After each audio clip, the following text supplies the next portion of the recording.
Sensações de incompetência, insuficiência podem estar relacionadas à síndrome do impostor. Todo mundo, ou quase todos, já passamos por situações assim, né? Para conversar com a gente sobre esse assunto, convidamos a psicóloga Lígia Rocha. Tudo bem, Lígia? Tudo bem, Elaine. Obrigada pelo convite. Vamos falar sobre essa tá tão em alta aí, né? Parece que cada vez mais as pessoas estão falando que estão se vendo dentro dessa síndrome, né? Eu até conversei alguns dias atrás com uma professora que falava sobre a visão errada da gente, seja para menos ou seja para mais, né? Sim. Mas a síndrome do impostor é uma coisa que pega muito, né? Normalmente a pessoa se acha menos, né? E está muito comum essa temática, porque na verdade houve um aumento pelo menos do relato de episódios, né, da síndrome do impostor com a pandemia. Quando as pessoas se depararam com tantos novos desafios profissionais, tendo que se reorganizar, se reestruturar com o seu negócio, com as suas competências, entrou em xeque, né, o seu mérito e as suas qualidades profissionais. Entrou-se muito em alta falar sobre ter competência ou não ter competência. Então, está relativamente comum. Mas a síndrome não é nova, não. Tá? Já vem de bastante tempo. Na verdade, esse termo ele foi a primeira vez utilizado em 1970. Olha só. Com uma psicóloga norte-americana, Pauline Clance. E, na época, ela fez uma pesquisa só com mulheres. Então, em 1978, ficou-se conhecido esse termo síndrome do impostor, aplicada a mulheres, porque ela pesquisou empresárias de muito sucesso.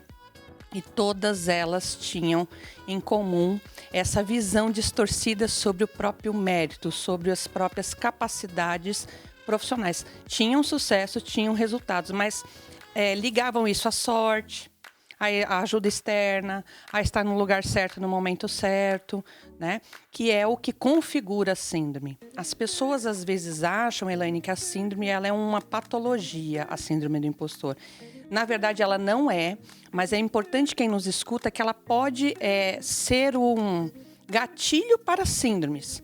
Porque quem tem uma visão distorcida de mérito, capacidade, valor e, consequentemente, da própria identidade, pode desenvolver depressão, pode desenvolver estados ansiógenos e aí sim isso configurar síndromes psicológicas graves que vão precisar de um tratamento, né? Atualmente ela atinge mais mulheres, segue essa linha de atingir mais mulheres? Então, aí o que foi feito? Na época foi feita pesquisa com mulheres e em 1980 começou-se a fazer pesquisas porque que homens e mulheres sentiam-se com um demérito dos seus resultados profissionais. E aí constatou-se que ela afeta tanto homens quanto mulheres. Nós temos alguns perfis de quem é mais afetado pela síndrome. Em primeiro lugar realmente tem a prevalência de mais mulheres do que homens, tá? Ainda por questões sociais, questões culturais, as questões que ainda estão no subterrâneo aí das relações de trabalho, em que a mulher sente-se ainda tendo que provar muito a sua competência, o seu valor, né? Profissionalmente falando. Profissionais muito perfeccionistas, tanto homens quanto mulheres, que querem associam a sua aprovação, o seu sucesso a uma excelência de resultado. E eles nunca sentem que é o suficientemente bom.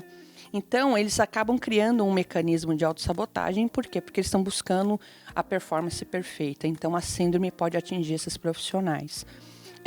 Pessoas que vêm de uma origem, de famílias com muita estrutura de exigência de desempenho, com muita crítica, né, nesse ambiente em que ela cresceu, pode tornar-se um adulto muito propenso a viver um ou até mais episódios da síndrome do impostor.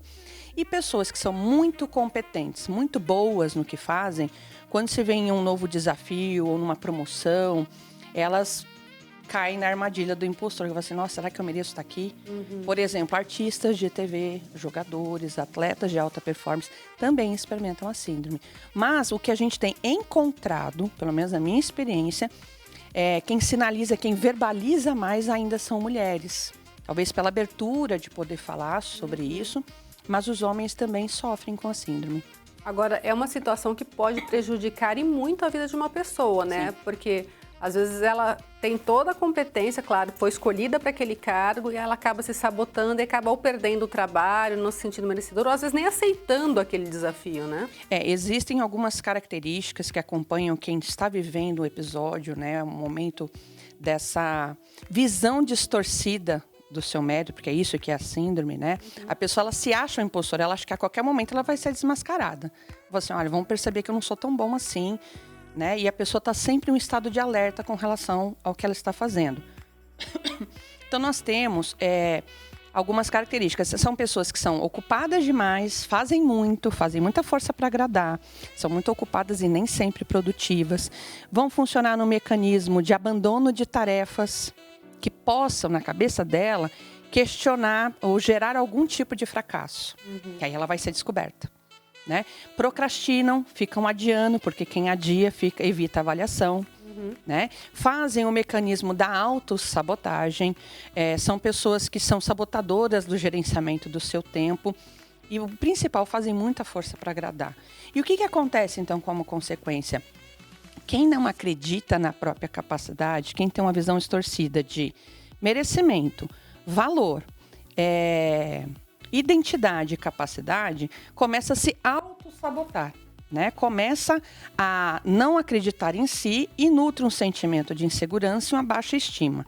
Quem tem baixa estima se sente inseguro, então fica com mais autossabotagem e forma um círculo negativo, um circuito vicioso totalmente negativo. Só piora, é uma espiral descendente. E qual que é a principal consequência disso, já que ela ataca o resultado profissional? Estagnação profissional. A pessoa realmente ela vai perder oportunidades que surgem ou vai começar a sabotar a possibilidade de novas oportunidades de crescimento profissional. Então, ela cria as duas maiores consequências são essas que eu sempre relato: a autossabotagem e estagnação profissional. Porque aí eu me sinto insegura, eu me sinto mal, então aí eu não aceito, eu não vou na entrevista, ou questiono, ou crio esses mecanismos quando eu vou procrastinando, fico com medo de me expor. Eu estou, na verdade, às vezes guardando num baú um monte de competências que eu tenho, porque eu não acho que são reais. Eu não acho que é para tudo isso, que é para tanto valor. Né? Então, pode atingir a pessoa de várias formas. E como eu falei, desembocar em outros transtornos. A pessoa vai ficando depressiva, vai ficando isolada, vai questionando outros resultados na sua vida, vai vendo as coisas acontecerem de uma forma em que ela fica sempre em estado de alerta e ansiosa.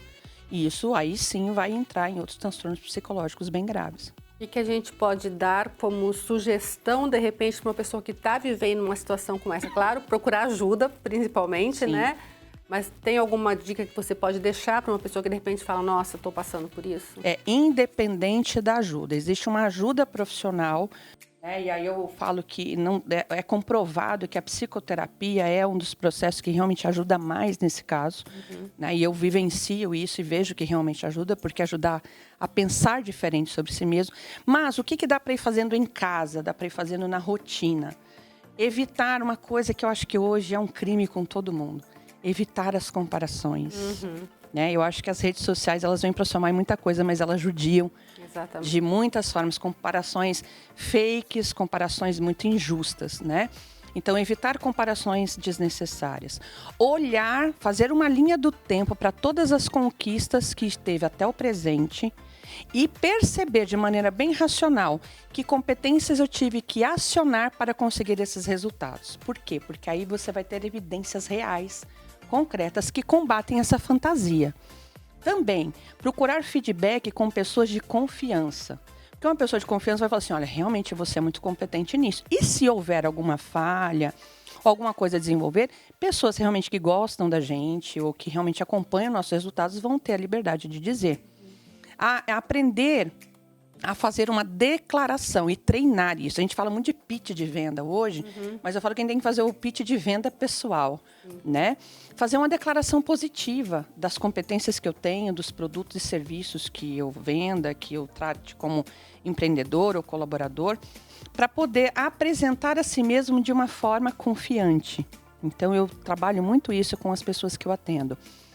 Outra coisa é você realmente comemorar as vitórias. O nosso cérebro, não importa se é um carro ou se é um vaso de flores, quando a gente tem um momento para comemorar, celebrar uma conquista, o nosso cérebro ele descarrega endorfinas.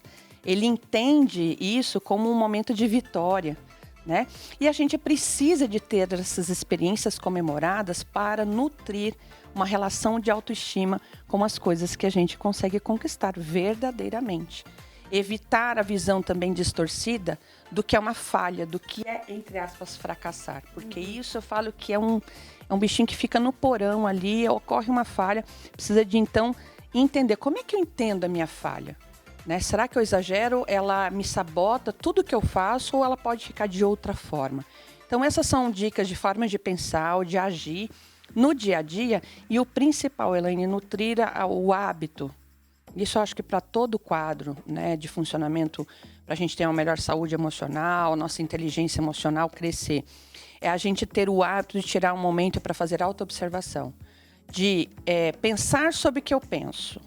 Mas como é que eu estou pensando sobre mim a respeito disso? Olha eu me sabotando aqui.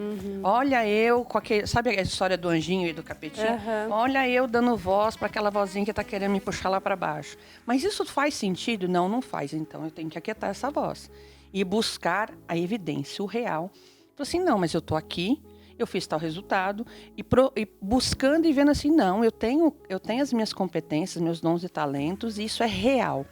Então é sempre com doses de realidade, doses de enfrentamento dessa relação fantasiosa e disfuncional que a gente vai, eu falo assim, matando de inanição o impostor que teima morar dentro da gente, tem que matar ele de fome, então a gente tem que tirar a comida dele. Com certeza.